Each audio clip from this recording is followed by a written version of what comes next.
Bishut Merabe Rabotai, Bishut, les Rabbanim présents, et Bishut, Pido, Rabbi Diwan soit avec vous tous, et Bishut, Torah Kedusha, Kadosh Baruch Hu vous donne la santé, la joie, Keneratson. Amen. Bishut Rabbi Saadia, Rabbi Bitbol, les Rabbanim présents. Ce soir, c'est la Hilula de Rabbi Amar ben Diwan Alav Shalom. Il n'y a pas beaucoup de choses à dire sur lui, parce qu'on risque de, Hashu Shalom, de ne pas donner assez de kavod à ce tzaddik. Sa grandeur, elle est grande. La preuve, c'est au Canada, il y a un Macon qui porte son nom. Et on l'a associé avec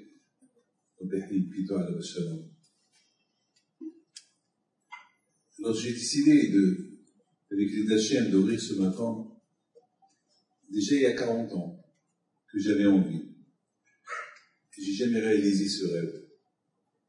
Il a fallu que une histoire qui s'est passée ici au Canada, qu'il y avait une Hilula de Rabbi Amar ben Diwan, et que j'ai décidé de pourquoi pas ici, puisqu'au Canada, ils font les lieux de Rabbi Amar ben Diwan.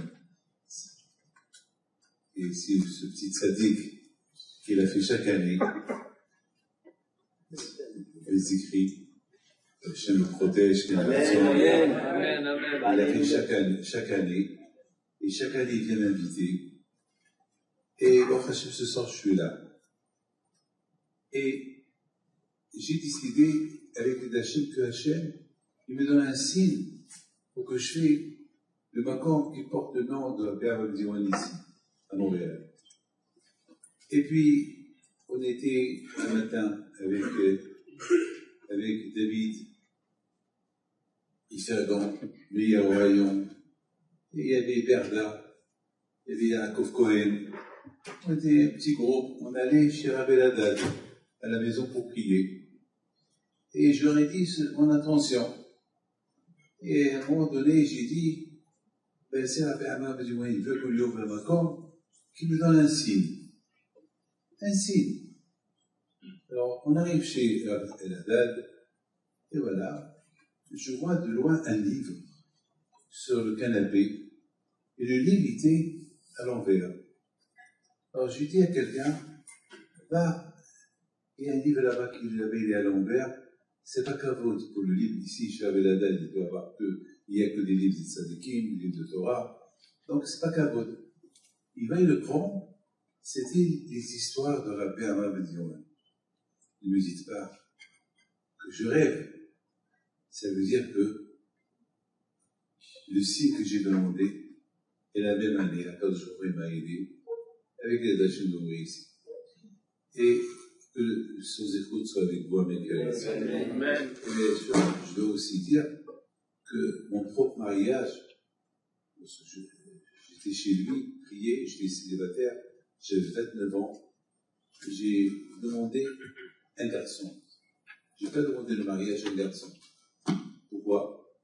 Parce que j'ai fait comme mon père. Il y avait une fois, mon père, à la Shalom, il est parti à Natseret pour une Brit Mila. Et là-bas, il a demandé quelle était personne. Il s'appelait Nahmani, un ami d'enfance. Est-ce qu'il est toujours ici? Il habite là? Et on dit oui, mais il est paralysé, le pauvre. Mon père avait de la peine pour lui, et il dit je voudrais bien aller le voir. Et puis le voir était marié, pas d'enfant, paralysé.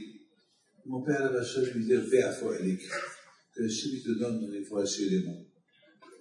Alors sa femme, la femme de M. Nahmani, il dit et pourquoi tu prierais pour hacher les mains? Prie pour un garçon, que j'ai un garçon.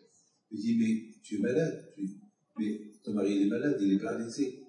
Alors, cette femme a dit à mon père, eh ben, si tu me dis que j'aurai un garçon, automatiquement mon mari va se guérir pour avoir un garçon.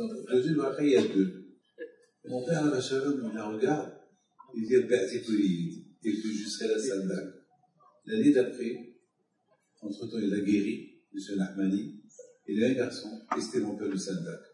Alors, beaucoup d'efforts, on voit que Une prière, elle peut faire 2 prières, 3 prières, 4 prières. Il faut savoir comment demander, c'est tout.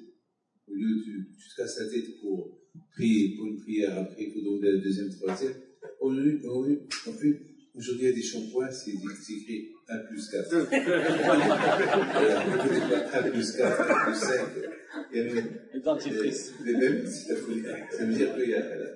Donc, dans une prière, il y a la force de 5 choses qu'on peut demander. Je termine. Parce que j'ai beaucoup, hier soir, dans la voiture, j'ai réfléchi à la paracha de la semaine. Je voudrais bien que chacun écoute. Ça, c'est quelque chose de nouveau. Et ça, c'est le pouvoir de la Torah. Il faut savoir que dans la Torah, il y a tout. La Torah, c'est une bracha. Pour ceux qui étudient la Torah, c'est la bracha, c'est tout. C'est tout. La Torah, Magina Matsui. Et surtout maintenant, on est à la période de Mashiach. La période de Mashiach, il dit au Rahem Akadosh que Mashiach ne peut pas venir que grâce à Moshe Rabbeinu. Moshe Rabbeinu, lui, c'est la Torah. On ne joue pas avec lui. Moshe Rabbeinu, il ne viendra pas nous libérer s'il n'y a pas la Torah. Torah, c'est pas dans Moshe, Mouracha qui est la Zabo. Moshe Rabbeinu, c'est la Torah. S'il n'y a pas la Torah, il dit bon, j'attends qu'il y ait la Torah. Alors mes amis, dommage d'attendre alors que on a aujourd'hui la possibilité. On vit l'époque de l'équipe Salim Shekha, les fins des temps. Et bien sûr, vous allez dire, et tout le temps on entend les fins des temps, les fins des temps. C'est vrai. Tout le temps on entend les fins des temps et les fins des temps. Mais chaque fois qu'on parle des fins des temps, ça approche à la fin du temps. Et on va en avant, pas en reculant. On va en avant. Mais pourtant, c'est contre-indication. Depuis qu'on va en avant, on voit que la Géoula n'arrive pas. C'est ce que vous pensez, vous vous trompez. Salut mes amis. Parfois, vous prenez un bus pour aller, par exemple, de Montréal à New York, et ce bus-là, il s'arrête chaque fois. Chaque fois, vous dites, on est arrivé? Non. On a fait 50 km. Donc on continue, il s'arrête le bus. On est arrivé? Non. Mais vous avez bien compris que chaque fois que le bus il avance, on croit que ça y est, on arrive à la destination. Non. On n'est pas arrivé à la destination, mais on avance. Hier, je me suis posé une question. Très grande question. Et ça m'a pris du temps pour la répondre. Je peux vous dire que ça m'a pris 4 heures. 4 heures de temps pour répondre aux questions que je me suis posées dans la voiture. On venait de New York à Montréal. Moshe Rabbeinu, Moshe, il prie à Akadosh Baruch Hu. 515 prières pour qu'il rentre en Eretz Israël. Il dit à Moshe Rabbeinu à Akadosh Baruch Hu, Hachem, je viens de voir ta grandeur. Tu viens de commencer à me montrer ta grandeur. Quelle grandeur? La guerre qu'il a fait contre Og et Sihon. C'est un miracle. Les Juifs, ils étaient 40 ans dans le désert. Ils n'étaient pas entraînés à la guerre. Ils n'étaient rien. Comment ils ont gagné deux nations? Comment ils ont gagné la guerre? C'est la folie. Pour faire une guerre, il faut s'entraîner. Et il paraît que Og et Sihon, ils étaient les boucliers des 7 nations. Les boucliers de toute Eretz Israël. Les boucliers.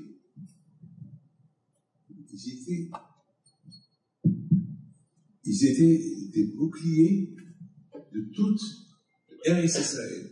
Et le peuple juif les a gagnés.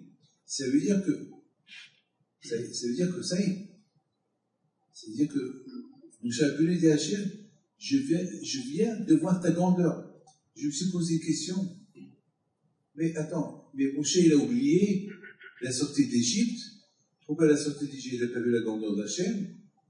Matan Torah, il n'a pas vu là-bas la grandeur d'Hachem. Ka'atzem Souf, lorsque la mer s'est coupée, il n'a pas vu la grandeur d'Hachem. Il dit Moshe Rabbeinu, maintenant je commence à voir la grandeur d'Hachem, maintenant tu commences à me montrer. Mais attends, et ce que tu avais avant? La grandeur de le désert, et la manne, et les bêmes, et les kavod, et tous ces miracles qu'il y avait dans le désert, c'est pas assez pour dire, Hachem, oh là là, ce qu'on a vu de toi, qu'est-ce qu'il dit Moshe Rabbeinu? Moshe Rabbeinu, il dit, maintenant qu'il a gagné la guerre contre Sihon, il dit, maintenant, merci Hachem, maintenant je commence à voir ta grandeur. Mais attends, mais jusqu'à maintenant, 40 ans, t'as pas vu la grandeur d'Hachem? C'est comme un enfant, à l'âge de 40 ans, il dit à sa mère, maman, je viens de voir combien tu m'as fait du bien. Parce que j'ai fait bonne affina, très bonne affina. Maman, oh là là, maman, maintenant je commence à voir comment tu es une bonne cuisine. Attends, t'as oublié pendant 40 ans ce que t'as donné à manger? T'as oublié elle t'avait dans son ventre pendant 9 mois. C'est maintenant que tu dis à ta mère, maman, je commence à voir ta grandeur. Toi, je ne connais pas sa grandeur jusqu'à maintenant.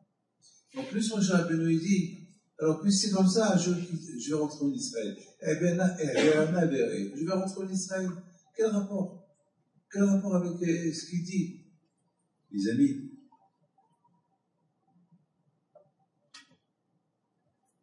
Moshe Rabbeinu alav shalom,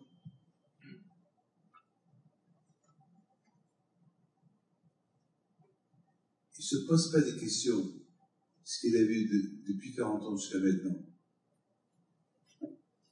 Ce qu'il est en train de voir maintenant, c'est que maintenant, Hachem, il ouvre les portes de Eretz Israël. Moshe Rabbeinu dit à Hachem, je suis petit de comprendre ce que tu as fait. Les amis, regardez-moi tous, j'ai 75 ans. Je n'ai pas de mot à dire à Hachem tout le bien qu'il m'a fait depuis jusqu'à maintenant. Et ce que je peux dire maintenant, c'est que maintenant je vois plus que je vois, ce que j'ai vécu, ce que j'ai vu avant. Maintenant, on est les derniers moments de la Géoula. C'est ce que je suis en train de voir maintenant. Maintenant, je suis en train de voir les miracles que Hachem est en train de nous faire. Ce qu'on a vu, ce qu'on a vu avant, c'était du passé. Maintenant, mon cher Abel, il parle du présent. Hachem, maintenant, je comprends. Maintenant, je comprends Hachem.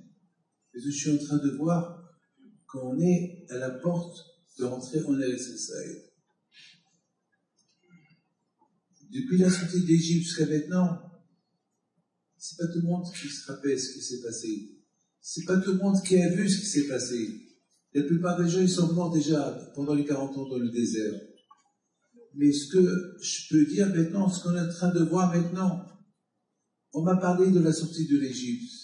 On m'a parlé de Kriyat Yam-Souf. On m'a parlé de beaucoup de miracles de l'époque. Mais j'ai rien vu. J'ai l'émouna, je crois. Mais mes amis, j'ai vécu, je vois comment Akadosh Baruch Hu aujourd'hui il fait avec moi. Ça, c'est du réel. Ça, on est en train de voir. Ça, c'est pas quelque chose qu'on nous a raconté. On voit comment Akadosh Baruch Hu est avec nous. Il nous protège. C'est ce que Moshe Rabbeinu veut dire. Hachem, merci Hachem. Il parle de la part de toi, Am Israël. Il dit Hachem, maintenant on est en train de voir ta grandeur avec ce que tu as fait. Sihon et Og, vous savez combien il mesurait Og? Il mesurait presque 15 mètres. Plus de 15 mètres. Avec Moshe Rabbeinu, il mesurait 5 mètres. Le bâton, il avait 5 mètres. Il a sauté 5 mètres. Il est arrivé au talon de Og. 15 mètres. Au talon de Og. Pour vous dire, Og c'était un géant. Og, c'est inimaginable. Il mesure 1000 mètres. C'est les géants de l'époque. Et Moshe Rabbeinu alav shalom, il dit à Akadosh Baruch Hu, Hachem, Am Israël, ils ont vu. Tu as commencé à nous montrer ta grandeur. On ne parle pas du passé. Du passé, bien sûr, on l'a vu, maintenant, on veut te remercier. Mes amis, ce matin, vous vous levez.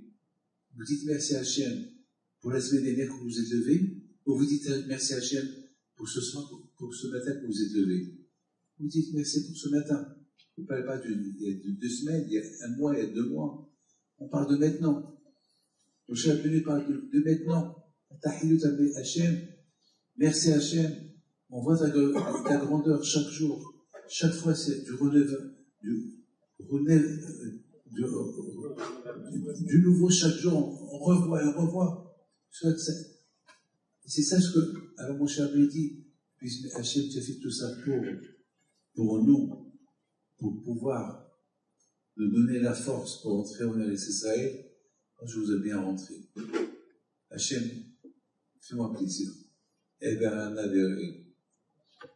mes amis, chacun de nous, il doit dire merci pour le présent. Beaucoup de fois, on parle du passé, on oublie le présent. Beaucoup de fois, les gens, on parle de Ka'atam Souf, on parle de la sortie d'Égypte, on parle de tout. On parle de maintenant. Qu'est-ce que, maintenant, ce que Hachem fait avec toi maintenant, les miracles que tu fais. Beaucoup de fois, les gens parlent du passé, ils oublient le présent. Et ça, c'est une erreur. Contre mes amis, la Torah, elle nous fait parler du passé pour voir le présent. Mais c'est pas parler du passé, oublier le présent. Ça, non. Et c'est ça, mon cher Beno, la leçon qu'il nous donne. Ata Hilot Hachem, merci. Tu commences à nous montrer, on vient de voir ta grandeur. Quoi, t'as vu ma grandeur avant? Non, je parle du présent. Avant, bien sûr, c'est de ma tête avant. Maintenant, je parle du présent. Surtout les Juifs. La plupart des Juifs, ils n'ont pas vu le passé, ils ne voient que le présent. Alors, ils parlent du présent. Puisque maintenant on parle du présent, alors Hachem, je vous ai bien rentré en Israël. Oublie ce que j'ai fait. Laisse-moi rentrer en Israël. Comme ça, le présent il soit bien présenté. Les amis, on ne parle pas du passé, ce qu'il a fait, mais on parle du présent, des choses qu'il fait maintenant, les miracles qu'il fait jusqu'à maintenant. 7 tzadikim. Alors, ce ne sont pas les tzadikim, comme l'histoire que Rabbi Eldad, il a raconté, ce monsieur qui est là avec nous, il raconte sur Kisos. Ça, c'est les histoires du présent. C'est les histoires du présent. C'est vrai, Rabbi Haïm Pinto, Rabbi Amido, Rabbi Yaakov Atzera, tous ces tzadikim, on parle ce qu'ils ont fait. Mais parler du présent, parler de ce qu'ils font maintenant. Vous croyez parce qu'ils n'ont pas du présent, ils n'ont pas du passé. C'est-à-dire qu'ils n'ont rien fait au présent, ils n'ont fait que au passé. Et le présent, il n'y a rien à dire. C'est pas vrai. Même lorsqu'on parle du présent, ça nous renforce pour le passé. Je termine. Vous savez que les gens de l'époque, ils avaient du mal à croire Abraham Avinu qu'il est sorti vivant du four. Ils avaient mal à croire, très mal à croire. Alors il y a des gens qui racontent, mais j'étais présent, on a vu comment les gens jetaient Abraham Avinu, on a vu. Les gens, c'est pas possible, c'est dur à croire. Mais lorsqu'ils ont entendu le roi de Sédon, lorsqu'il s'est sauvé, il est tombé dans un four plein de feu, un four où il y avait pas du goudron, et il n'a pas brûlé, il y avait un miracle, grâce à Abraham Avinu. Alors les gens, ils ont commencé à croire au miracle d'Abraham Avinu. Comment Hachem, il a sauvé un rachat, le roi de Sodome, Hachem, il a voulu confirmer, si j'ai sauvé le roi de Sodome, du four pour qu'il ne brûle pas, la plus forte raison, Abraham Avinu que j'ai sauvé il y a 50, 60 ans du four de Nimrod. Donc beaucoup de fois, mes amis, Akadosh Baruch Hu, il nous fait vivre le présent pour croire au passé. Et bien sûr, la bataille, le passé est livré, et lorsqu'on il nous montre le présent, alors on a les moyens dans le passé. Et là, cette chanson s'appelle Evrim. Evrim, c'est du verbe passé. Les Juifs les appellent Evrim. C'est du verbe le passé. Les amis, que Hachem vous protège, que je vous donne la santé, la bracha, la parnassa, que soit bien du moins soit avec vous, que les raisons, que merci encore une fois pour le comité, pour les volontaires qui s'occupent de ce macom-là. Ben, c'est votre macom, c'est vous qui le dirigez, si Dieu veut, Hachem. On va finir à embellir ces endroits-là. Comme ça, si Dieu veut, on va agrandir la synagogue, la rendre encore plus, doubler le volume, Hachem, et les autres, Rabbi Pizo soit avec vous, parce qu'on permet au Diwan, soit avec vous, un mec et un son, et voilà.